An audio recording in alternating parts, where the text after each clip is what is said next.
Mais je voudrais qu'on soit d'accord sur une chose, c'est que Jésus est Seigneur. Qui a dit un amen fort? Jésus est Seigneur. Nous allons prendre nos Bibles dans le livre d'Ésaïe. Ésaïe, le chapitre, je l'ai dit, 38.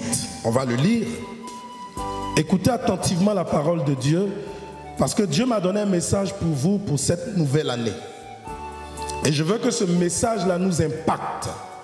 Je souhaite que ce message nous bénisse de la part de Dieu. Ésaïe chapitre 38, verset 1 au verset 5. Nous venons de lire un texte très important. C'est l'un des textes qui est très rare dans la Bible, où vous allez constater que Dieu envoie un de ses prophètes, et pas des moindres, le prophète Ésaïe. Parce que c'était un homme charismatique. C'était un homme qui avait une haute intimité avec Dieu. C'était un homme profond, saint de comportement. C'était un homme qui réprimandait le péché. C'était un homme qui envoyait Israël dans la bonne direction du Seigneur. Donc Ésaïe n'était pas un faux prophète, c'était un vrai et bon prophète. Il fait partie de ceux qui ont annoncé avec précision la venue de notre Seigneur et Sauveur Jésus-Christ, jusqu'à même dire que sa tunique serait tirée au sort. Ésaïe est l'un des prophètes rares qu'il est difficile d'avoir de nos jours. Donne des ordres à ta maison, parce que l'Éternel m'envoie vers toi te dire que tu vas mourir. Alors, la Bible dit que Ézéchias même était un roi qui craignait Dieu, qui aimait Dieu. Mais cependant, il était couché sur son lit royal, en train d'agoniser sous une maladie qui devait le conduire à la mort. C'était une maladie mortelle. Voilà pourquoi les temps, les circonstances étaient favorables pour que Ésaïe annonce sa mort, parce que Dieu était derrière ce qui arrivait à Ézéchias, malgré sa crainte du Seigneur. Malgré le fait qu'il faisait la volonté de Dieu, au lieu que Dieu le bénisse, c'est une maladie, Dieu amen. Cette maladie-là avait un sens. Ézéchias n'a jamais dit, Seigneur, je ne veux pas mourir. Lisez bien le verset. Il a seulement décrit sa relation qu'il avait avec Dieu. Quelqu'un dit un amen. Il n'a pas dit, en décrivant sa relation avec Dieu, il n'a pas ajouté un iota en disant, alors épargne ma vie. Non. Il n'a pas cherché son intérêt dans ce qu'il disait à Dieu. Quelqu'un dit un amen fort. C'est vrai, le prophète est venu, il a annoncé ma mort. Je vais mourir, c'est pas grave, mais je pleure. Mon âme est dans la tristesse. Mais souviens-toi, Père, que moi, Ézéchias, j'ai été fidèle dans ta maison. Alors la Bible dit, ça va toucher le Seigneur. Alors que le prophète est encore dans la cour royale, le même prophète qui a prophétisé la mort du roi est dans la cour royale, la Bible dit que, en chemin, Dieu va l'interpeller et Dieu va lui dire, retourne vers le même chez qui tu as prophétisé la mort. Va lui annoncer qu'il ne mourra plus, mais qu'il vivra. Qui dit un amen fort? Or, vous savez que selon les enseignements bibliques sur la prophétie, que ce soit le livre de Genèse que l'Apocalypse, une prophétie a pour caractéristique de s'accomplir. Une prophétie a pour preuve qu'elle vient de Dieu son accomplissement. Habakkuk dit la prophétie peut tarder, mais s'accomplit toujours. Et il part jusqu'à dire elle s'accomplira certainement. Là, on parle de certitude. On ne parle pas d'à peu près ou de peut-être. Non. On parle de certitude exacte. Une prophétie a pour son fond intérieur, comme dans sa forme extérieure, l'accomplissement lorsque la prophétie vient de Dieu. Donc des fois, Dieu lui-même ne dit pas pour se dédire. Dieu ne parle pas pour se contredire. Dites un amen. Dieu n'annonce pas pour abandonner ce qu'il a annoncé. La Bible dit la bouche de l'Éternel prophétise et son bras droit accomplit ce qu'il dit. La bouche de l'Éternel parle et sa main exécute en accomplissement ce qu'il a annoncé. Mais c'est l'un des rares cas dans la Bible où Dieu va prophétiser clairement devant tout le monde et puis le même Dieu va se dédier devant tout le monde. C'est l'un des cas rares où Dieu va annoncer la prophétie et au lieu qu'elle s'accomplisse, pourtant elle vient de Dieu, elle ne va pas s'accomplir, mais elle va s'accomplir autrement. Elle ne va pas s'accomplir en annonçant la mort qu'elle avait annoncée au départ, mais la prophétie va s'accomplir par son contraire, c'est-à-dire en faisant rentrer un temps de vie nouveau dans la vie du roi Ézéchias. Et le mystère qu'il y a aujourd'hui, et qui nous concerne en ce jour, c'est que je crois que si tu sais parler à ton Dieu, si tu sais ce qui est essentiel dans ta relation avec ton Dieu, et que tu arrêtes de trop parler de tes intérêts, tu arrêtes de trop parler de toi, de moi, mes problèmes, mes difficultés, et que tu sais louer Dieu même quand l'épreuve arrive, Dieu changera l'épreuve en solution dans ta vie. Dis un amen fort. Le mystère ici, c'est que Dieu ne lui donne pas 14 ans de vie. Dites un amen. Dieu ne lui donne pas 1 an de vie supplémentaire. Dieu ne lui donne pas 16 ans de vie supplémentaire. Dieu ne lui donne pas, on va dire, 17 ans de vie supplémentaire, mais Dieu lui donne 15 ans de vie supplémentaire. C'est la question que je me suis posée. Seigneur, pourquoi tu donnes 15 ans de vie supplémentaire au roi Ézéchias? Pose la question à ton voisin. Pourquoi Dieu lui donne 15 ans de plus? Pourquoi Dieu lui donne 15 années de plus? Le nombre 15, nous sommes en 2015. Qui veut la bénédiction de Dieu dans le nombre 15?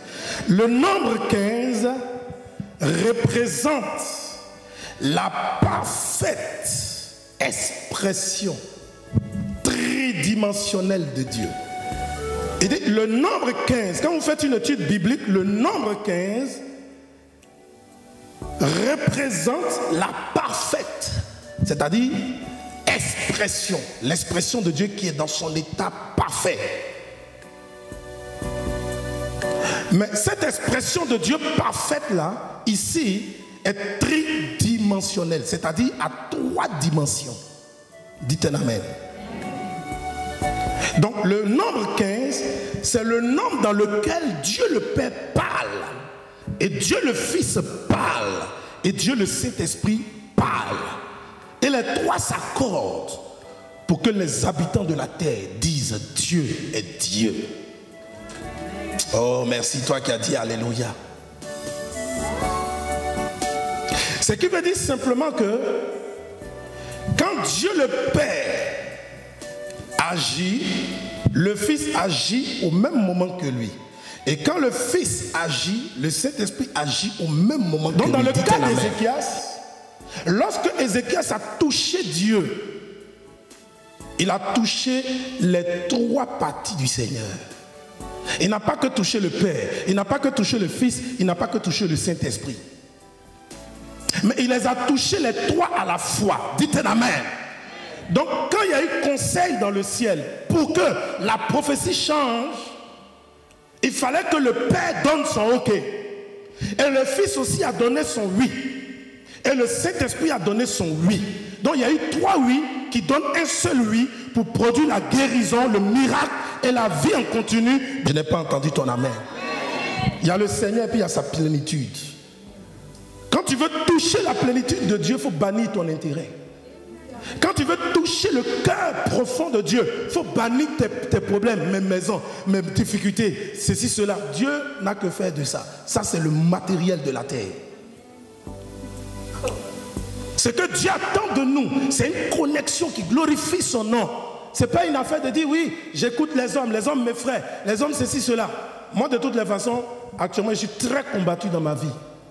Mais je bénis Dieu pour ces combats. Parce que sans ces combats, le meilleur ne va pas sortir de moi. Je n'ai pas entendu ton amen. Le meilleur sortira de toi en fonction des épreuves que Dieu te fait traverser. Dis un amen fort. Donc Ézéchias ici a reçu la visite de Dieu le Père, Dieu le Fils, Dieu le Saint-Esprit. Donc Dieu lui a accordé sa grâce. Dis avec moi, chiffre 5. Dieu lui a accordé sa grâce par le Fils. Dis chiffre 5. Dieu lui a accordé la grâce par le Saint-Esprit. Dis 5. Vous avez combien de 5 ici? 3, 5. Multipliez 3 fois 5. Ça vous donne combien? Voilà pourquoi il est le chiffre qui exprime les 3 dimensions de Dieu. Le nombre 15, c'est le nombre qui exprime les 3 dimensions de Dieu. Ça veut dire quoi? Depuis que 2015 a commencé, il a ouvert sa grâce pour que tu le connaisses dans ces 3 dimensions. Oh, je n'ai pas entendu ton nom. Dans les 3 dimensions de Dieu, ce qui n'est pas faisable, même spirituellement, peut se faire. Ce qui n'est pas changeable, même spirituellement, peut se changer. Ce qui n'est pas débloquable, même spirituellement, peut se débloquer. Dans le nombre 15, ce qui n'est pas possible, peut devenir possible. Je n'entends pas ton amen. Dans le nombre 15, il y a la résurrection. Même si ta vie était morte, elle va ressusciter. Si tes finances étaient mortes, ils vont ressusciter. Je dis dans le nombre 15, Dieu est dedans.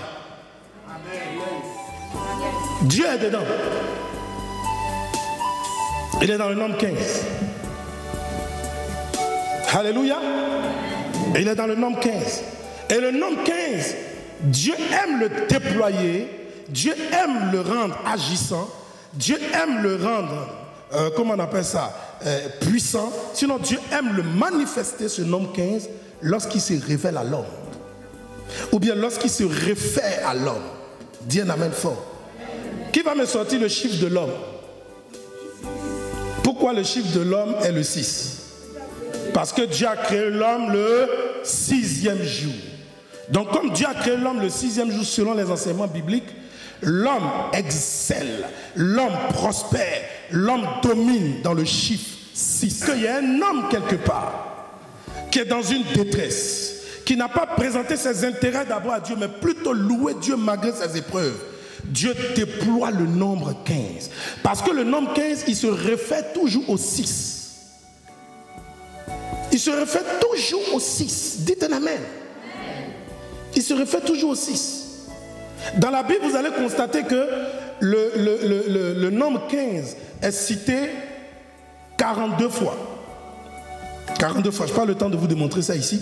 Mais 42 fois, quand vous lisez Genèse jusqu'à l'Apocalypse, quand on a énuméré combien de fois le nombre 15 a été cité, on trouve 42 fois qu'il a été cité.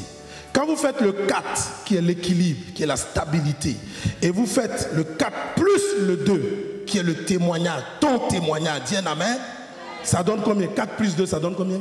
6. Ça se réfère encore à l'homme.